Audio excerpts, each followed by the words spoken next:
Hello everyone, this is the seventh video of cash flow statement. In this video, we will practice how we calculate the cash flow from operating activities. In the previous videos, we have already learned the steps. There are 5 steps to calculate the cash flow from operating activities. तो बेटा देखिए basically आपके पास जो आप cash flow statement बनाते हो वो इस फॉर्मेट में बनाते हो. This is a format of cash flow statement. ठीक है, format of cash flow statement in direct method for the year ended. इस तरीके से आप ऊपर लिखेंगे format of cash flow statement in direct method for the year ended. Accounting standard 3 revise, accounting standard 3 use किया जाता है रिवाइज वाला इसको बनाने के लिए. कैश फ्लो फ्रॉम सबसे पहले आप लिखेंगे यहाँ पर a cash flow from operating activities. अब जिसके इसके जितने भी स्टेप्स हमने पढ़े हैं 5 स्टेप वो पढ़ेंगे धीरे धीरे.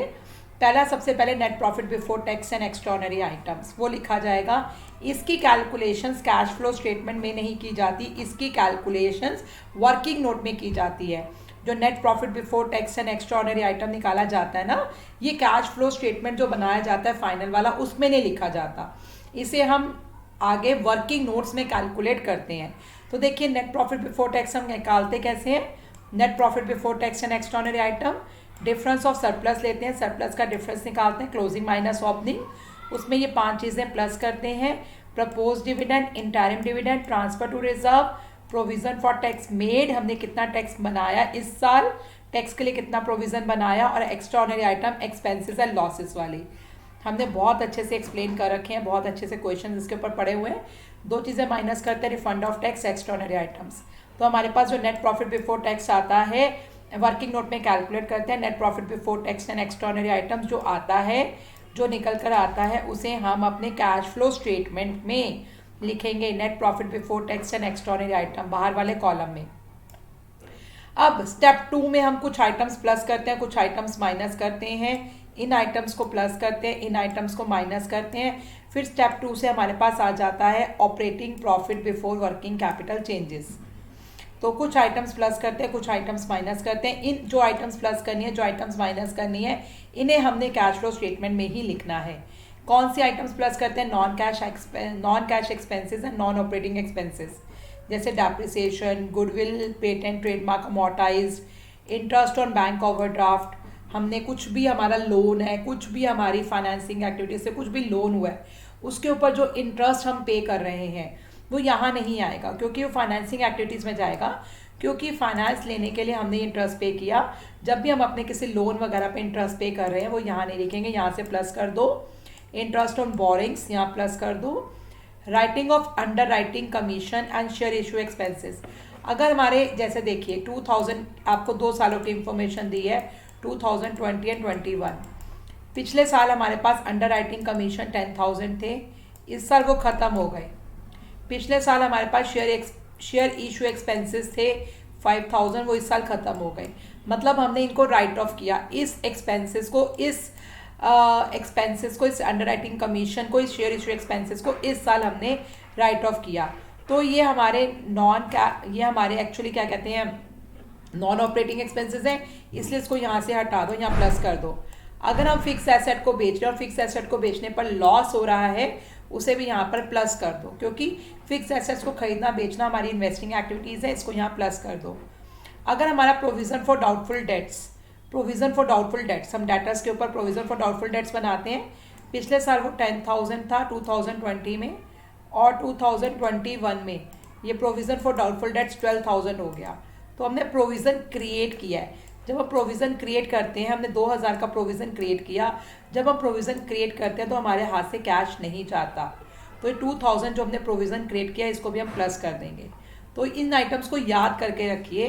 बस आपने ये सामने रखनी है चेकलिस्ट, और इन चीज़ों को क्वेश्चन में ढूंढना है कौन सी चीज़ें प्लस करते हैं. डेप्रिसिएशन, गुडविल अमोर्टाइज्ड, इंटरेस्ट, किसी भी तरीके का इंटरेस्ट हम दे रहे हैं बैंक ओवरड्राफ्ट पे, कैश क्रेडिट पर या बोरिंग्स पर. और जो अंडर राइटिंग कमीशन अगर हमारे राइट ऑफ हो रहे हैं वो प्लस करेंगे. फिक्स एसेट्स को बेचने पर लॉस हो रहा है वो प्लस करेंगे. और प्रोविज़न फॉर डाउटफुल डेट्स अगर हमारे इंक्रीज हो रहे हैं तो वो प्लस करेंगे. इन आइटम्स को हमने प्लस करना है.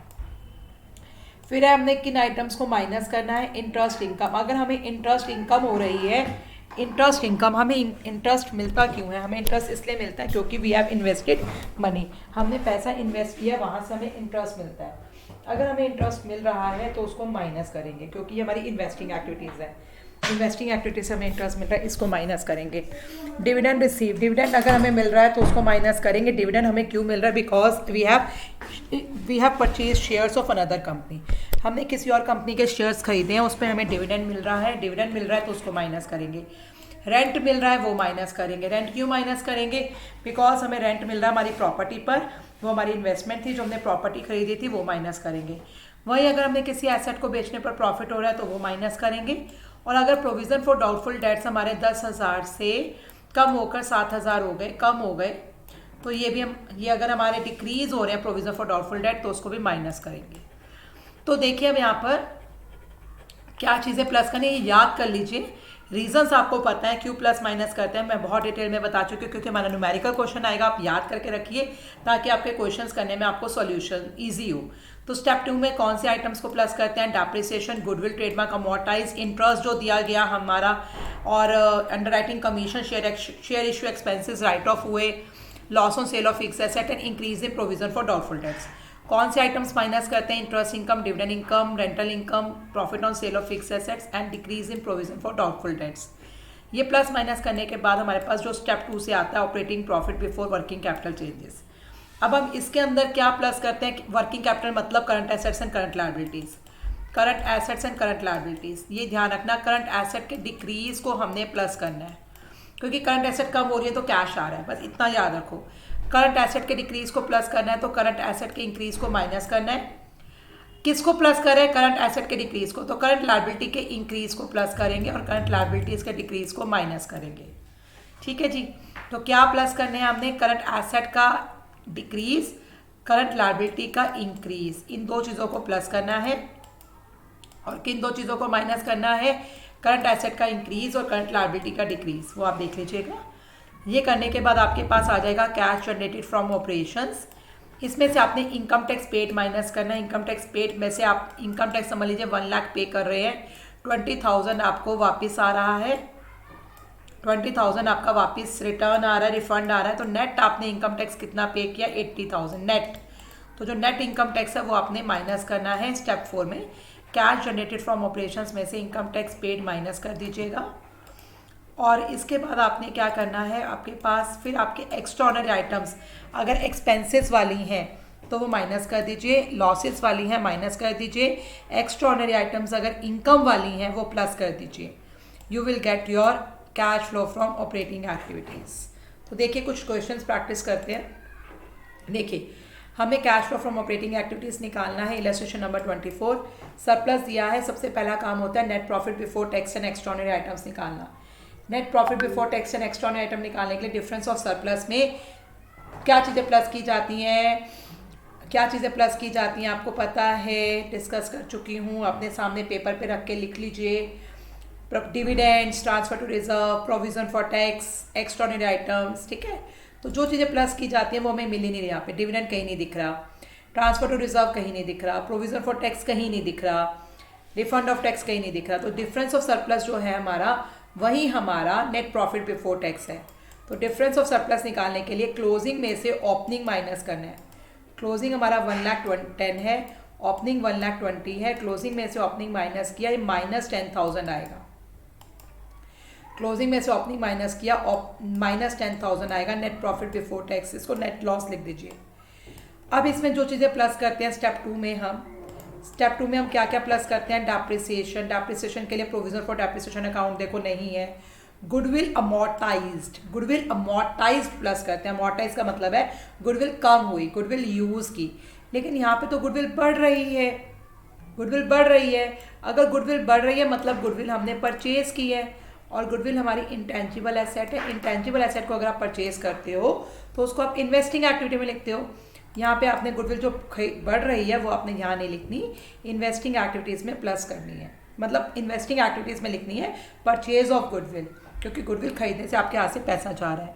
तो जिन आइटम्स को बेसिकली आपने प्लस माइनस करना होता है, depreciation, goodwill, interest, writing of, ठीक है, loss on sale of fix asset, increase in provision for doubtful dates, वो चीज़ें आपको यहाँ कहीं नहीं मिल रही। जिन आइटम्स को माइनस करना है, interest income, dividend income, rental income, वो भी आपको यहाँ पर कहीं नहीं मिल रही, तो छोड़ दीजिए। तो जो नेट लॉस आया वही आपका एक तरीके से operating profit before working capital changes आ गया। इसमें अब आपने क्या करना है, current assets and current liabilities के इंक्रीज डिक्रीज को प्लस माइनस करना है। देखिए ट्रेड रिसीवेबल्स आपकी करंट एसेट्स आपकी डिक्रीज हो रही हैं 12,000 से, इसको आपने क्या करना है प्लस। ट्रेड रिसीवेबल आपका डिक्रीज हो रहा है, जब करंट एसेट डिक्रीज होते हैं उसको प्लस करते हैं। आउटस्टैंडिंग रेंट करंट लायबिलिटी आपकी डिक्रीज हो रही है, करंट लायबिलिटी अगर डिक्रीज होती है उसको माइनस करते हैं। कितने से कम हो रही है ये 18,000 से, इसको माइनस करेंगे। प्रीपेड इंश्योरेंस करंट एसेट्स ये इंक्रीज हो रही है, जब करंट एसेट इंक्रीज होती है उसको माइनस करते हैं। प्रीपेड इंश्योरेंस को माइनस करेंगे 4,000 से। ट्रेड पेबल आपका डिक्रीज हो रहा है, जब current liability, trade payable current liability है, करंट लायबिलिटी अगर आपकी डिक्रीज होती है तो उसको आप माइनस करते हैं। कितने से माइनस हो रहा है ये आपका 12,000 से। तो देखिए जो प्लस माइनस करना था वो हमने यहाँ पे किया, एक आइटम प्लस की थी, बाकी 3 आइटम्स माइनस की थी। जो माइनस वाली हैं उनको तीनों को अंदर लिखा, टोटल करके फिर बाहर इकट्ठा ही माइनस कर दिया। तो cash use in invest operating activities, इसमें ये माइनस में आंसर जो हमारा नेट आंसर आ रहा है वो माइनस में आ रहा है। तो कैश फ्लो नहीं लिखेंगे, यहाँ पे कैश यूज लिखेंगे। अगर हमारा आंसर माइनस में आ रहा होता है तो कैश यूज लिखते हैं। बाकी जो टैक्स पेड करते हैं, एक्स्ट्राऑर्डिनरी आइटम, ऐसा कुछ नहीं दिया हुआ, जो चीज़ें नहीं दी छोड़ दो बस। नेक्स्ट क्वेश्चन देखिए, net profit after tax and dividend दिया हुआ है। हमें तो net profit before tax and extraordinary item चाहिए होता है। तो पहले नेट प्रॉफिट बिफोर टैक्स निकाल लें हम। नेट प्रॉफिट बिफोर टैक्स निकालने के लिए नेट प्रॉफिट आफ्टर टैक्स में प्रोविजन फॉर टैक्स, देखिए प्रोविजन फॉर टैक्स 50,000 दिया, वो प्लस कर देंगे। डिविडेंड्स प्लस कर देंगे, डिविडेंड्स कितने हैं हमारे 50,000 प्लस कर दिए। इनकम टैक्स प्रोविजन फॉर और refund of income tax minus करते हैं। स्टेप 1 का देख लीजिए आप। स्टेप 1 में हम क्या क्या करते थे, डिफरेंस ऑफ सरप्लस ले लो। डिफरेंस ऑफ सरप्लस नहीं हो तो नेट प्रॉफिट अगर आफ्टर टैक्स है तो उससे कैसे निकालें बिफोर टैक्स में, ये सब चीज़ें करनी है हमने। डिविडेंड प्लस करना है, प्रोविजन फॉर टैक्स प्लस करना है, रिजर्व्स प्लस करने हैं, रिफंड ऑफ टैक्स माइनस करना है।